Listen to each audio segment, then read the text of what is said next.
Le plus grand accord dans le secteur électrique américain depuis une décennie n'a pas été dicté par la croissance démographique.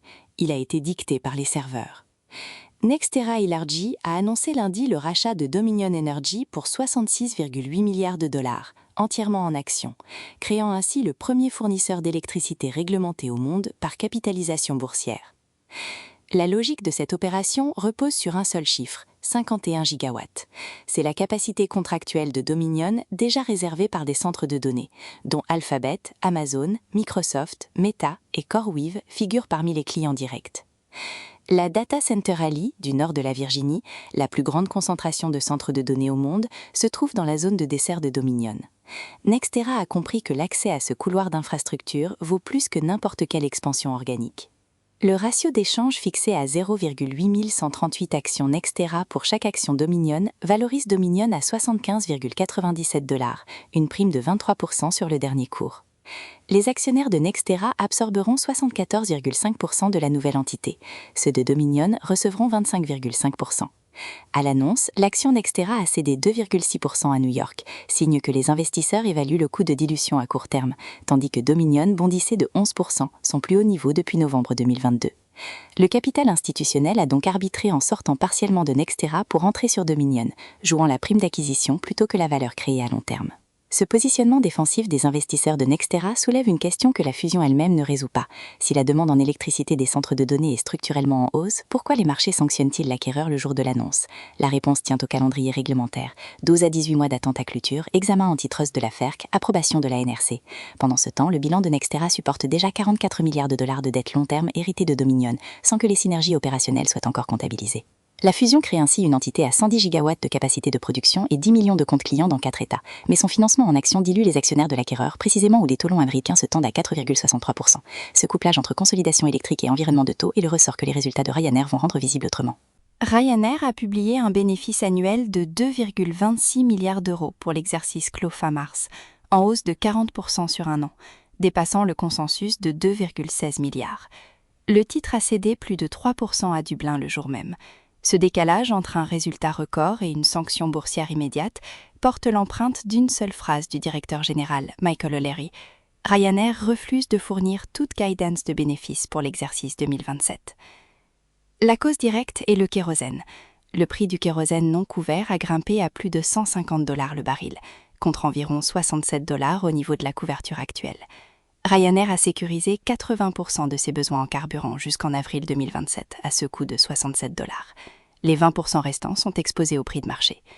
Si les cours restent à ces niveaux, O'Leary a prévenu que les coûts totaux pourraient augmenter de manière significative, sans chiffrer le montant, ce qui est précisément ce que les investisseurs institutionnels ne peuvent pas modéliser. Les vendeurs à découvert et les gestionnaires de fonds sectoriels ont arbitré la position. Sortie partielle sur Ryanair, réallocation vers des transporteurs moins exposés au prix spot du kérosène. La mécanique est symétrique à celle de NextEra. Le marché punit l'incertitude sur les cash flows futurs, non la performance passée. Un facteur aggravant change l'interprétation standard. Ryanair couvre ses coûts d'exploitation de 13,09 milliards d'euros à seulement 1% de hausse par passager sur l'exercice écoulé, une efficacité opérationnelle réelle. Mais les taxes environnementales européennes augmenteront encore de 300 millions d'euros cette année, pour atteindre 1,4 milliard, un poste de coût que la couverture carburant ne peut pas neutraliser. O'Leary a explicitement annoncé le redéploiement de la croissance vers des marchés à schistalité réduite, Maroc, Albanie, Italie, Slovaquie, et hors d'Autriche, Belgique et Allemagne. Ce redéploiement géographique est une décision de capital structurel, non une réaction tactique.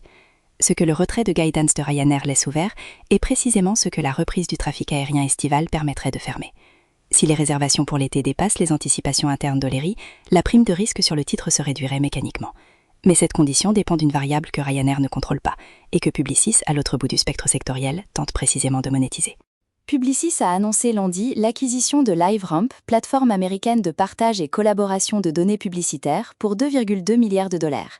Le titre a progressé de 5% à Paris, surperformant un CAC 40 sous pression. Les flux acheteurs ont été portés par les institutionnels domestiques et internationaux qui interprètent l'opération comme une consolidation défensive autant qu'offensive. La logique de l'acquisition tient à l'architecture des agents d'intelligence artificielle publicitaire. Ces agents ont besoin de données first party de qualité pour personnaliser et cibler à grande échelle sans dépendre des cookies tiers. LiveRamp est précisément l'infrastructure neutre qui permet aux annonceurs et aux éditeurs d'échanger ces données de façon interopérable. Publicis a relevé ses objectifs financiers pour les 2 prochaines années simultanément à l'annonce, signale que la direction considère l'intégration de LiveRamp comme immédiatement accréditrice sur la croissance organique. La contre-lecture mérite d'être posée. À 2,2 milliards de dollars, Publicis paye une prime significative pour un actif dont la valorisation repose sur un écosystème de données post-cookie encore en formation. La concurrence de WPP et d'Omnicom sur le même segment IA est structurelle, et LiveRamp ne confère pas d'exclusivité sur les données des annonceurs. Les acheteurs du jour misent sur la capacité de Publicis à intégrer rapidement et à monétiser avant que l'architecture data du marché ne se stabilise.